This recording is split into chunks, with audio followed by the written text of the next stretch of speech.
I've got one Undertaker story that's funny, and then one Mean Mark Callis story that may be even funnier.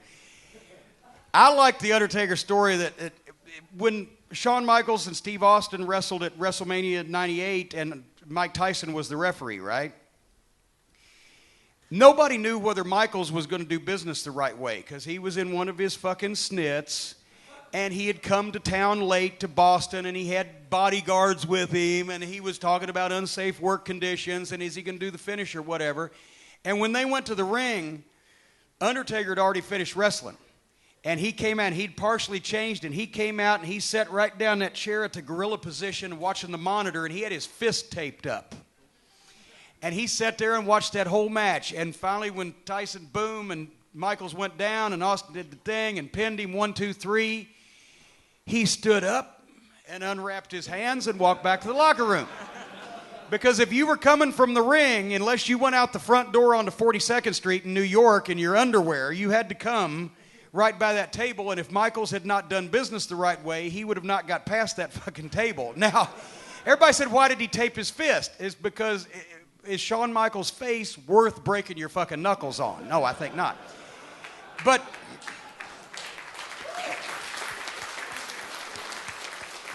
my favorite Undertaker story is when he'd first come in, and Terry Funk named him Mean Mark Callis, because when Sid had got hurt again. It was Sid and Danny Spivey were the skyscrapers in WCW, and Sid got hurt again.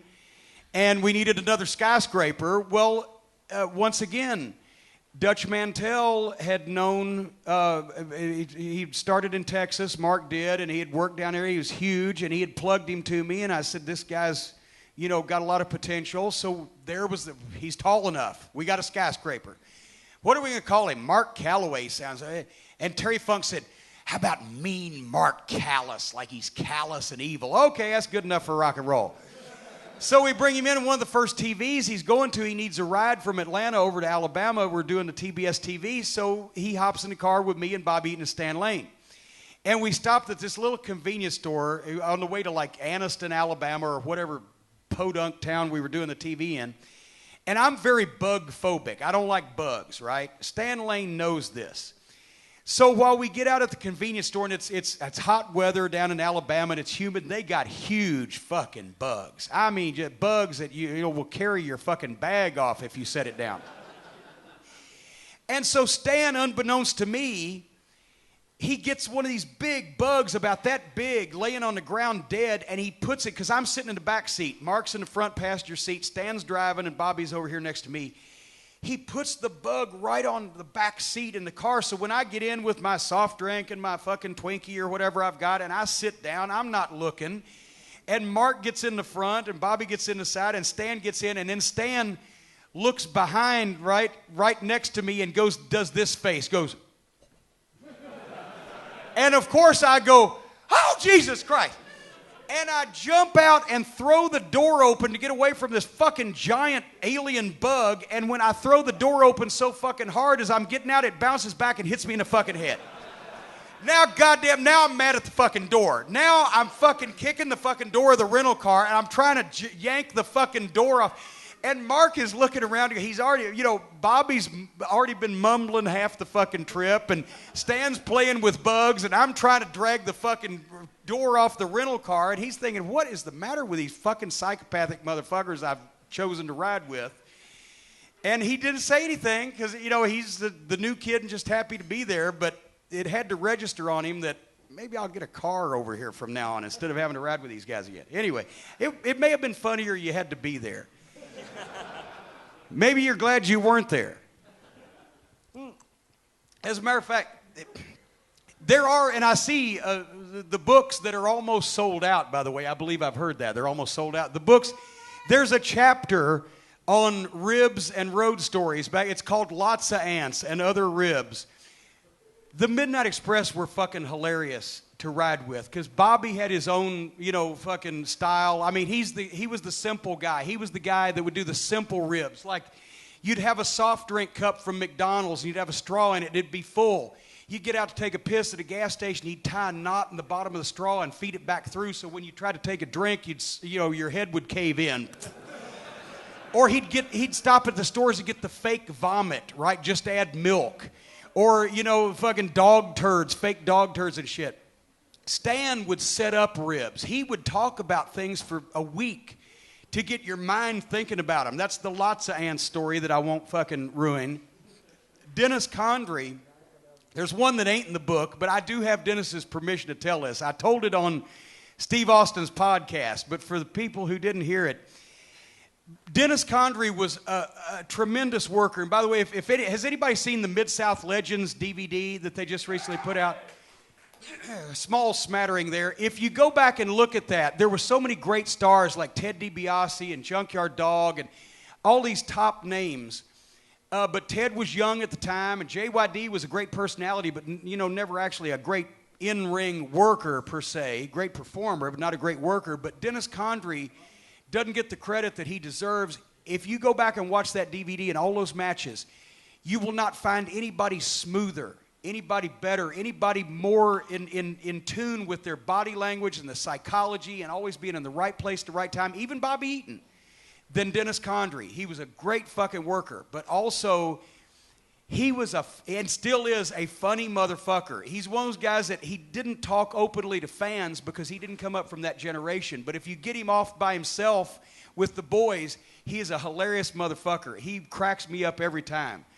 And the funniest thing he ever did, before he was a member of the Midnight Express, his partner was named Phil Hickerson. They were the top tag team in Tennessee. They went from the Nick Goulas territory to the Knoxville territory to the Memphis territory. They were always the champions, always the main event team. And Phil was this big, raw-boned country boy with a big belly. And Dennis was the younger guy that took a lot more bumps. And they both had bleached blonde hair at the time, even though they were by no means either effeminate-looking or good-looking. But they were in the territory with Tojo Yamamoto, who was this old-time Japanese wrestler, and he was like God in Tennessee. And Tojo was also very homophobic. And so he would look and he'd see Dennis and Phil had big lips on the ass of their trunks, and they had their hair bleached blonde, and they would do the old heel deal where when one of them would take a bump and the baby face would be fired up, they'd go and they'd hug each other. And so Dennis somehow managed to convince Phil Hickerson one day in Louisville, Kentucky, that it would be a good idea to rib Tojo Yamamoto. When Tojo came down the stairs from the ring after his match into the locker room, as he turned the corner, Phil would be down on his knees in front of Dennis, and Dennis would have his trunks down, and it would look like that Phil was about to blow Dennis, right? And Tojo would just be mortified, right? Because he was very homophobic. Phil bought into this bullshit. So they had a lookout ready, right? And they got the word when Tojo was coming down the stairs. And Phil gets down on his knees, and Dennis has his tights down around his knees. And then Dennis even said, just have your mouth open. Where it looks like you're almost ready to do this, right? And so now they know Tojo's coming, and this is going to be a great rib on Tojo. And naturally, Phil wants to see Tojo's face when he sees this. So as he's like this, he's looking that way, like that, so he can see the big pop. As soon as Tojo came around the corner, Dennis grabbed the back of Phil's head and shoved his dick all the way down his throat.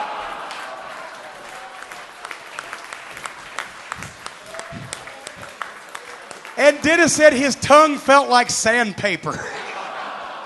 and Hickerson came up off his knees, and they'd been good friends. They rode everywhere. He chased Dennis out the back door of the Louisville Gardens and 3 blocks down the street at night in their tights.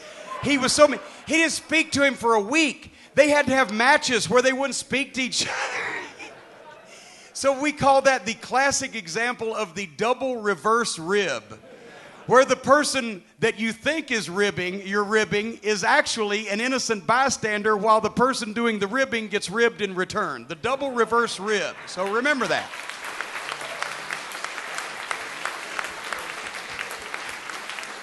And also, if anybody ever tells you it's a good idea to act like you're blowing somebody, it probably isn't.